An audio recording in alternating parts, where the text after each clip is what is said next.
Hey everyone, Technomentor here with a video for you guys. In today's video, I'm going to show you how to fix your iOS 18 Bluetooth issues that you may be experiencing. So let's get started.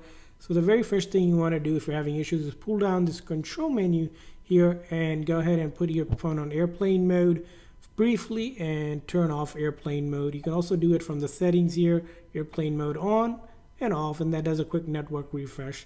Now if you're still having the issue, the next thing you want to go ahead and do is click on Bluetooth itself, turn off Bluetooth, and then you're going to want to go ahead and turn back on. And then the next troubleshooting step, if you're still having issues, is that you may see a device come up here. You're going to click on that device and forget it, and then reconnect to that device. That should also help if you're having any connectivity issues after upgrading to iOS 18.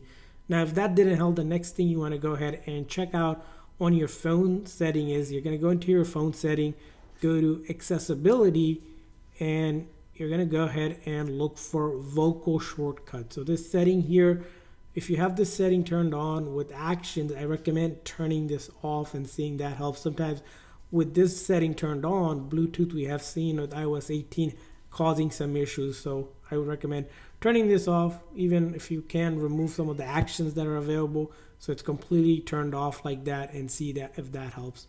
Now after doing that, the next troubleshooting you want to do is follow this step, which is quickly press and release the volume up, quickly press and release the volume down, then hold on to the side button until the screen goes completely black and the Apple logo appears. So volume up, volume down, and then I hold on to the side button just like that, and we're going to wait for the screen to go completely black.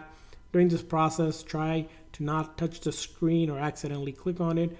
And as you can see here, I'm holding on to the side button, still waiting for that to turn off, and then I let go of that side button that I was holding down here. Again, if this doesn't work the first time, try it again. You're going to quickly press and release the volume up, volume down, and then hold on to the side button until you can get the phone to basically restart itself. This method will not delete any of your data on your phone. You can do it as many times as you need to fix it. So go ahead and keep on trying. The next troubleshooting step you want to do if you're still having issues is going to your setting on your iPhone. This time we're going to go to General, and then go down where it says transfer reset iPhone, and then click on reset, and we want to do a network reset. Basically a network reset will reset any Bluetooth connected devices, any Wi-Fi connection that you have, but it will not delete any of your personal data. So all of your photos, videos, apps will still be on your phone, and it's something necessary to do if you're having any connectivity issues. And of course, the last and the final thing to do if you're still having issues is updating the phone software if it is available. So with iOS 18, which just recently came out, there are some bug fixes going around, and Apple's of course going to fix those for some phones. So in your settings, you're going to go to General and then check for software update if it's coming through, and most likely there's going to be software updates coming since we recently upgraded to iOS 18.0. As you can see here, there's more updates coming through each time you see update. Go ahead and update your phone so that if there's a bug fix for the Bluetooth connectivity issues, which Apple should address, will be fixed. And I hope this video was helpful. If so, please consider the like and subscribe button for more tips and tricks for your iPhone and other iOS devices. We'll see you guys next time.